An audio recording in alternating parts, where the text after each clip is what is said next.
I started off in anesthesia, and I practiced that for 15 years. I trained at Bowman Gray. I was in a big anesthesia practice, 15 doctors and probably that many CRNAs. And over time I became president of the group and president of the state society, so I sort of did all the things I could do in anesthesia. And to be honest with you, with time I just got tired of it. You know, I got tired of taking call all the time. I got tired of my schedule being so regimented. Getting up in the middle of the night to put in epidurals. You know, we had so many people in the group that just getting a day off was very difficult. You know, you'd have to sign out sometimes a year in advance for a vacation. And it just, the grind of it all just sort of wore me down. And I didn't really know what I wanted to do, but I knew I wanted to do something different. And about that time, I was working back behind my house and I fell off a ladder. And I shattered my left ankle. Not a break, a shatter. It was a pylon fracture, which is really, of all the orthopedic fractures, that's the worst one. And I had to wear an external fixator for 4 months. And I like to lift weights and work out, and when I hit the ground, I weighed 200 pounds, and when it was over, I weighed 140 pounds. I was in my house in a hospital bed for a couple months. And so I couldn't work, but it gave me a lot of time to think, you know, about what I'm going to do next. And the reality is that 50% of people over the age of 50 are going to have some kind of venous disease.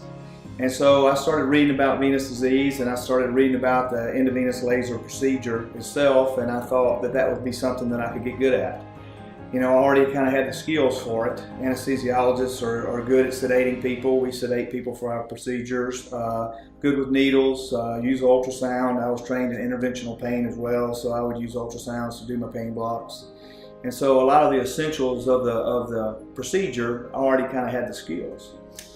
And so I ended up going back and doing anesthesia again after I recovered. And for that year, anytime I had time off, I would go over to Birmingham and I trained with John Kingsley, who was one of the first people in the country to really embrace intravenous laser ablation as a means of treating varicose vein disease. And he trains a lot of physicians every year, but it was just something magic about me and John. We became very good friends, way past, you know, just a mentor. He really taught me all his magic, you know, over the course of that year. And I trained with him multiple times, and eventually made the decision to start Mississippi Vein. And so I rode 2 horses for a year. I mean, I met with my family and my kids, and then I said, look, Daddy's not going to be any football games this year. He's not going to make any dance recitals. And so I literally worked 100 hours a week for that first year, really and truly. It was tough. But it's what it took, you know, to get from one horse onto the other without disrupting my family. And so the decision comes in, I mean, when are you going to leave? You know, when are you going to make the change? And I was struggling with that because, you know, I had a good job as an anesthesiologist, making good money, you know, guaranteed money from the hospital. And my wife, who's my business manager, you know, she sent out some requests to the patients saying, hey, just write us back and kind of tell us, you know, how these procedures affecting your life. How are we doing? You know, can we do anything different? And those things started coming in, and when I can remember very clearly when those came in, going back.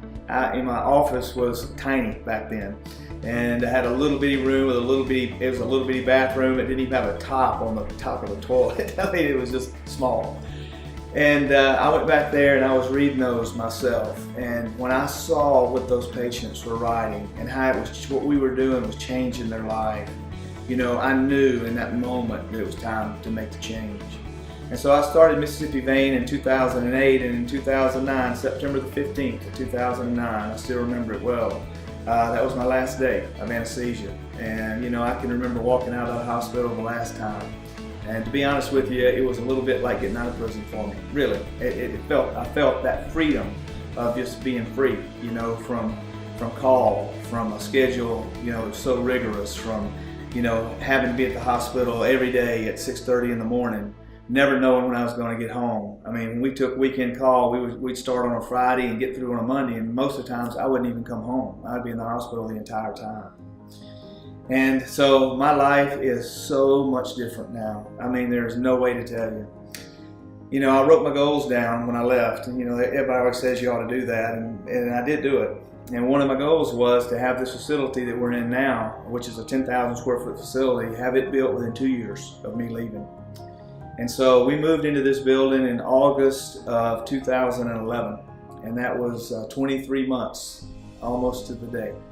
So I made it, and you know, I've never looked back a single time.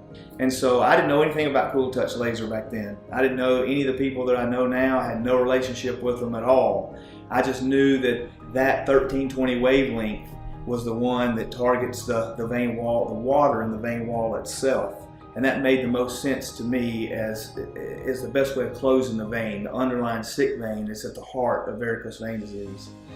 And so I contacted CoolTouch and I said, hey, I'm interested in training, you know, and I said, who's the best trainers? You know, who would you recommend? And they gave me 3 or 4 names, and you know, I really picked John Kingsley, you know, number 1 because he had a great reputation, but number 2, he's in Birmingham, so that was reasonably close to me. I can't say enough good things about CoolTouch. You know, after I went and trained with him, I decided to buy a laser and get into the business. Very important to pick a technology that is going to be reliable and it's going to work. That intravenous laser is at the heart of what you do in a vein practice. I mean, that is what is actually closing the vein that is causing the varicose veins to form. So you got to get something that's reliable. You got to get something that's going to close that vein. You don't want a laser that's going to be breaking down, you know, continuously. I've got 3 CoolTouch lasers now, and I think in, you know, going on 8 years, I can remember one time having to have one worked on. I mean, they're just workhorses. And when I did have to have it worked on, I can remember calling CoolTouch, and literally the next day, they had one, you know, drop shipped here, a new one, for me to use while they were fixing mine. So there was absolutely no downtime at all.